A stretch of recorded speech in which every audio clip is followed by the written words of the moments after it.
காஞ்சி பகுதியில் பகுத்தறிவு தந்தை பெரியார் அவர்களின் 146வது பிறந்த தின விழாவை விழாவாக முன்னெடுக்காமல் இந்திய நாட்டின் முதுகெலும்பாக இருந்து கொண்டிருக்கிற விவசாயிகளின் கோரிக்கைகளை முன்வைத்து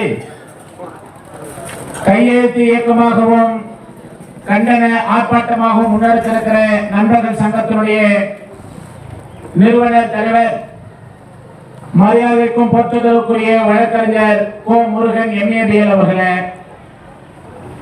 இந்த கண்டன பேரணி கையெழுத்து இயக்கம் கண்டன ஆர்ப்பாட்டம் என்று பல்வேறு கட்டங்களாக நடந்து கொண்டிருக்கிற இந்த நிகழ்வுகளில் கலந்து கொண்டிருக்கிற மார்க்சிஸ்ட் கம்யூனிஸ்ட் கட்சியினுடைய செயற்குழு உறுப்பினர் மூத்த அரசியல் அறிஞர் மரியாதைக்குரிய பெரியவர் வீரபத்ரன் அவர்களே, CPI-யினுடைய மாவட்ட செயலாளர் எளிமையின் சிகரம் எங்கள் அண்ணன் தங்கராஜ் அவர்களே, பகுஜன் சமாஜ் கட்சியினுடைய மாவட்ட தலைவர் மரியாதைக்குரிய அண்ணன் சக்திவேல் அவர்களே,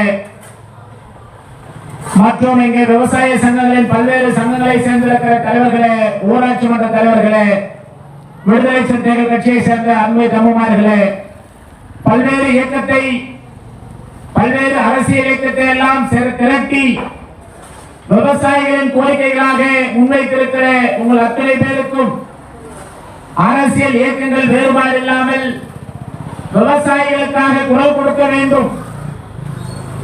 ஆவத்தூரில் இருந்து அரிதாரி மங்கலம் வரை இருக்கின்ற பிரிட்டிஷ் அரசாங்கத்தால் ஏற்பாடு செய்யப்பட்டிருக்கிற அந்த கால்வாய்களை இன்றைக்கு தமிழகத்திலே என்ன நிலை என்பதனை மிக தெளிவாக எனக்கு முன்னால் பேசியிருக்கிற வழக்கறிஞர் கோ முருகன் அவர்கள் அவருடைய ஆதங்கத்தை விவசாயிகளின் கோரிக்கைகளாய் முன்வைத்திருக்கிறார். அதன் அடிப்படையில் இன்றைக்கு இருக்கிற அரசு மட்டுமல்லாமல் இதற்கு முந்தைய அரசும் கூட இப்படிதான் விவசாயிகளை வயிற்று அடித்துக் கொண்டிருக்கிறார்கள். ஒரு சிறிய செய்தியை நான் சொல்லியாக வேண்டும். வியாபாரிகள் அல்லது தொழிலாளர்கள் ஒரு பொருளை உற்பத்தி செய்கின்றவர்கள் தான் அந்த பொருளுக்கான விலையை நிர்ணயம் செய்வார்கள். குறிப்பாக இங்க இருக்கிற Vasavi jewellers, Sridevi fancy store, Ganesh covering store, KS ராஜா ஸ்டோர், இப்படி பல்வேறு வியாபாரிகள் எல்லாம் அவர்கள் பொருட்களுக்கு, அவர்களால் உற்பத்தி செய்கின்ற பொருட்களுக்கு அவர்கள்தான் விலையை நிர்ணயம் செய்கிறார்கள். ஆனால் விவசாயிகளுக்கு மட்டும், விவசாயிகள் அவர்கள் அயராது பாடுபட்டிருக்கிற அவருடைய நெல்லை கொள்முதல் செய்கின்ற பொழுது மட்டும்தான் அரசாங்கம் அந்த நெல்லுக்கு விலையை நிர்ணயம் செய்கிறார்கள். இதில் எந்த விதத்திலே நியாயம் இருந்து கொண்டிருக்கிறது? ஒரு விவசாயி தான் ஒரு நெல் மணியை அதை உருவாக்கி வருவதற்கு, அது சந்தை இடத்திற்கு வருவதற்கு எவ்வளவு பாடுதலை பட்டிருக்கிறார்கள் என்பதை அந்த விவசாயிக்கு தான் தெரியும். ஆனால் நெல் கொள்முதல் செய்கிற இடத்திலே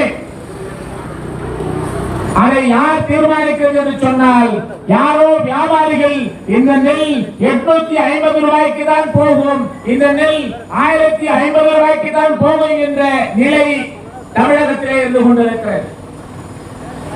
எதற்காக இப்படிப்பட்ட நிலை என்று சொன்னால், விவசாயிகள் எல்லாம் இன்றைக்கு ஏமாளிகளாக இருந்து கொண்டிருக்கிறோம். கோரிக்கைகளை முன்வைத்துக் கொண்டிருக்கிறோம் என்று சொன்னால், அரசியல்வாதிகள், அதிகாரம் படைத்திருக்கிறவர்கள், அரசு அதிகாரிகள் எல்லாம் 5 ஆண்டுக்கு ஒருமுறை தேர்தல் இல்லை என்று சொன்னால் விவசாயிகளுடைய நிலை என்னவாக இருக்கும் என்பதை நீங்கள் சிந்தித்து பார்க்க வேண்டும். மிக விரைவில் வர இருக்கிற உள்ளாட்சி மன்ற தேர்தல், இன்னும் 1.5 ஆண்டுகளில் வர இருக்கிற சட்டமன்ற தேர்தல், இப்படி தேர்தலுக்கு தேர்தல் அரசியல்வாதிகள் இதே வீதியிலே பல்வேறு அவர்களுக்கான ஒரு நலத்திட்டங்களை வழங்குகிறோம் என்றெல்லாம் பொய்யான வாக்குறுதிகளை கொடுத்துக் கொண்டு இந்த மக்கள் மத்தியிலே வாக்குகளை வாங்குகிற அந்த நேரத்திலே நாம் சிந்தித்து செயல்பட்டாக வேண்டும். நாம் யாருக்கு வாக்களிக்கிறோம் என்கிற சிந்தித்து வாக்களிக்கக்கூடிய செயலைத்தான் நாம் தொடர்ந்து செய்து கொண்டிருக்க வேண்டும். அதனுடைய அடிப்படையில் தான் இன்றைக்கு மிக உன்னதமான நாள், பகுத்தறிவு தந்தை பெரியாருடைய பிறந்த நாள். பகுத்தறிவு தந்தை பெரியாருடைய சித்தாந்தத்தை இன்றைக்கு மத்திய அரசு மட்டும்தான் மிரட்சியாய் மிரண்டு போயிருக்கிறார்கள், அஞ்சி நடுகிறார்கள் என்ற நிலைக்கு தள்ளப்பட்டு தமிழ் மாநிலத்திலே நடந்து கொண்டிருக்கிற திராவிட மாடல் ஆட்சிக்கும் ஒரு அச்சுறுத்தல் ஏற்பட்டிருக்கிறது. அதற்கு உதாரணமாகத்தான் சமீபத்தில் இந்து அறநிலையத்துறை அமைச்சர் PK சேகர்பாபு தலைமையிலே தமிழ் கடவுளாம் முருகனுக்கு விழா எடுத்து விட்டார்கள். பிறகு வடமாநில கடவுளாக விநாயகருக்கும் விழா எடுப்பார்கள். பெரியாரை நாங்களே மறந்து விட்டோமே, பெரியாரை திமுக மறந்து விட்டோமே, அதிமுக மறந்து விட்டோமே, மதிமுக மறந்து விட்டோமே. நண்பர்கள் சங்கமும் மக்கள் புரட்சி கழகமும் தொடர்ந்து செய்து கொண்டிருக்கிறார் என்ற காழ்ப்புணர்ச்சி ஆளும் கட்சிக்கு வந்திருக்கிறது. என்ன அரசியல் நிலைப்பாடு? தமிழகத்துடைய முதலமைச்சர் 3.5 ஆண்டு காலமாக முதலமைச்சராக பொறுப்பேற்றதற்கு பிறகு தமிழக அரசியலில் மாற்றத்தை என்ன ஏற்படுத்தியிருக்கிறார்? ஒரே ஒரு திட்டம் சொல்லு, ஒரு திட்டமும் கிடையாது. இங்க இருக்கிற வருவாய்த்துறை அலுவலகத்திலே சென்று ஒரு நிலத்தை அளவீடு செய்ய வேண்டும் அல்லது என்னுடைய வீட்டு பகுதியை அளவீடு செய்ய வேண்டும் என்று மாத கணக்கிலே அவர்களுக்கு கோரிக்கை வைத்தாலும் கூட ஒரே சிறிய அளவீடு கூட செய்வதே கிடையாது. அவங்களுக்கு வேறு வேலை இருக்கிறது. என்ன வேலை இருக்கிறது சொன்னால், மணல் கடத்தி கொண்டிருக்கிற மாஃபியாக்களுக்கு அவர்கள் டெண்டர் விடுவதற்கும் அல்லது ஏரியில இருந்து மண்ணடிப்பதற்கு அவர்கள் டெண்டர் விடுவதற்காக 1000 லட்சக்கணக்கில் லஞ்சங்களை பெற்றுக் கொண்டு அந்த வேலையை மட்டும் நான் செய்து கொண்டிருக்கிறார்கள். கேவலமாக கொண்டிருக்கிறேன். வருவாய்த்துறை செயல்பட வேண்டிய அவசியமே கிடையாது. அந்த அளவிற்கு வருவாய்த்துறை இயங்கிக் கொண்டிருக்கிறது என்று சொல்லுகிற பொழுதுதான் விவசாயிகளுடைய வயிற்று அடிக்கிற நிலை ஏற்பட்டிருக்கிறது. இங்கே பார்க்க வேண்டும், அனைத்து அரசியல் கட்சிகளும் சேர்ந்து இந்த கோரிக்கையை முன்வைக்கிறோம். என்ன அதிகாரம் இருக்கிறது? எங்களுக்கு என்ன அதிகாரம் இருக்கிறது? இங்க இருக்கிற அமைச்சரை, அதை இங்க இருக்கிற மாவட்ட ஆட்சித்தலைவரை, அதை இங்க இருக்கிற வட்டாட்சியை நாங்கள் நெருக்கடி செய்வதற்கு எங்களுக்கு என்ன அதிகாரம் இருக்கிறது? ஆர்ப்பாட்டங்கள் வாயிலாக, பேரணி வாயிலாக கண்டன கோஷங்களை எழுப்ப முடிகிறது. உங்கள் காதுகளுக்கு கேட்குமா என்று சொன்னால் கேட்க மறுத்து நீங்கள் வேறு ஒரு வேலையை செய்து கொண்டிருக்கிறீர்கள். தேர்தல் நேரத்தில் வருவீர்கள், தேர்தல் நேரத்திலே வருவீர்கள். நாங்களும் அந்த நேரத்தை மறந்துவிட்டு உங்களுக்கு தொடர்ந்து வாக்களித்துக் கொண்டிருக்கிறோம். ஆனால் நாம் அதிகாரத்திற்கு வருவதற்கான ஒரு ஆயத்தத்தை இப்படிப்பட்ட நேரங்களில் மக்கள் தீர்மானிக்க வேண்டும். கூட்டணி இயக்கங்களில் இருக்கக்கூடிய எல்லாம் சேர்ந்து இங்க இருக்க ஆளும் அரசியல் கட்சிக்கு எதிராக கோஷமிடுகிற நிலை இருந்து கொண்டிருக்கிறது. நீங்கள் சிந்தித்து பார்க்க வேண்டும். வருத்தமாக இருக்கிறது, வேதனையாக இருக்கிறது. மரியாதைக்குரிய தலைவர் திருமாவளவன் அவர்கள் தமிழகத்தில் மது ஒழிப்பு மாநாடு ஒன்றை நடத்த வேண்டும் என்று திட்டமிட்டிருக்கிறார். அதிலே அமெரிக்கா சென்று வந்திருக்கிற முதலமைச்சர் மு.க. ஸ்டாலின் அவர்களை சந்திக்கிற போது அவர் சொல்லுகிறார், அந்த மாநாட்டிலே திராவிட முன்னேற்ற கழகமும் கலந்து கொள்ளும் என்று சொல்லியிருக்கிறார். எவ்வளவு விந்தையாக இருந்து கொண்டிருக்கிறது, எவ்வளவு கேவலமாக இருந்து கொண்டிருக்கிறது. என்ன அரசியல்? அவருக்கு முதலமைச்சர் அவர்களுக்கு வயதாகிவிட்டது, அவருக்கு ஞாபகம் வருகை வந்துவிட்டது.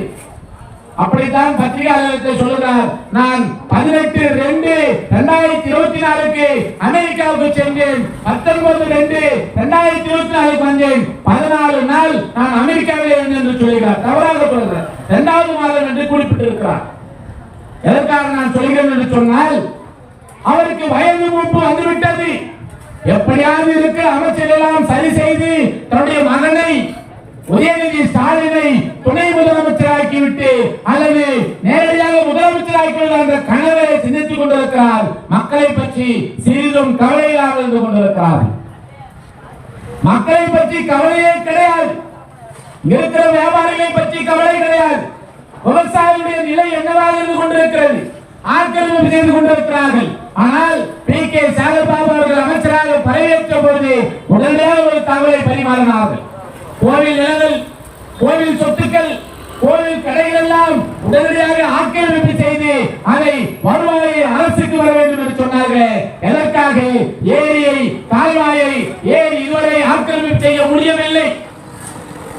யார் அதையெல்லாம் ஆக்கிரமிப்பு செய்து கொண்டிருக்கிறார்கள்? கால்வாய் தண்ணீர் வருவதற்கு இல்லாமல் கொண்டிருக்கிறது.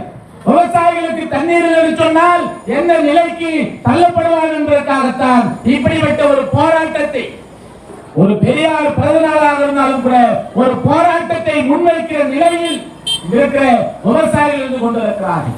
விவசாயிகளும் வீதியே வந்து போராடுகின்ற நிலை, இவர்களுக்கெல்லாம் அந்த அளவுக்கு இந்த அரசின் மீது நம்பகத்தன்மை இல்லாமல் இருந்து கொண்டிருக்கிறது. இங்க இருக்கிற அமைச்சர் மரியாதைக்குரிய ஏவாவேலு அவர்கள் இன்னும் இருக்கிற 1.5 ஆண்டுகளிலே நீங்கள் உடனடியாக உள்ளாட்சி தேர்தலுக்கு முன்னாக ஆலத்தூர் அதிகாரி மன்றத்தில் இருக்கிற அந்த ஆற்று நீர் படுக்கையை, ஆற்று நீர் கால்வாயை ஆங்கில ஆட்சியில திட்டமிட்டது. ஆங்கிலேயர் ஆட்சியில அவர்கள் திட்டமிட்ட கால்வாயை அழிக்கப்பட்டிருக்கிறார்கள். அதனால் ஆயிரக்கணக்கான அந்த விவசாயிகள் நிலைகள் கேள்விக்குள்ளாகி கொண்டிருக்கிறது.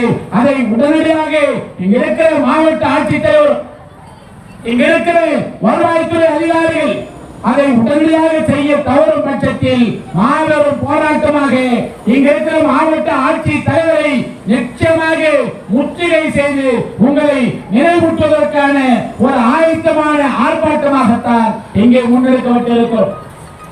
அந்த நிலைக்கு நீங்கள் தள்ளிவிட வேண்டாம்.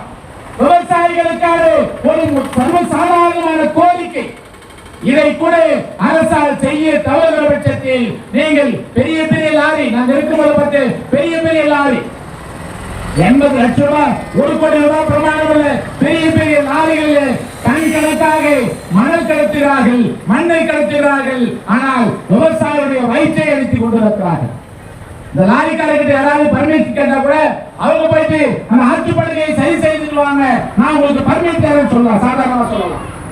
இங்க இருக்கிற திருவண்ணாமலை நாடாளுமன்ற உறுப்பினர் மரியாதைக்குரிய சி.என். அண்ணாதுரை 2வது முறையாக வந்திருக்காரு. அவருக்கு நூற்றுக்கணக்கான லாரிகள் இருந்து கொண்டிருக்கிறது. அவர் அதை செய்யலாம், என்ன வருவாயை அவர் எடுத்துக்கொள்ளலாம். ஆனால் கோரிக்கை மக்களுக்கான கோரிக்கை, இது விவசாயிகளுக்கான கோரிக்கை. அந்த கோரிக்கையை முன்வைத்து செயல்பட தவறினால் மக்கள், குறிப்பாக விவசாயிகள் எதிர்வருகிற இந்த தேர்தலிலே சரியான பாடத்தை புகுட்டுவார்கள். அதனுடைய அடிப்படையில் விவசாயிகளுக்காகவும் வியாபாரிகளுக்காகவும் பாதிக்கப்பட்டிருக்கிற மக்களுக்காகவும் நாங்கள் மக்கள் புரட்சி கழகம் என்றைக்கும் துணை நிற்போம். தேர்தலை தனித்து சந்திப்போம். காலம் ஒரு நாள் வரும், அன்றைக்கு இந்த மக்களுக்கான கோரிக்கை தீர்வு என கூறி வாய்ப்புக்கு நன்றி கூறி விடைபெறுகின்றேன். நன்றி.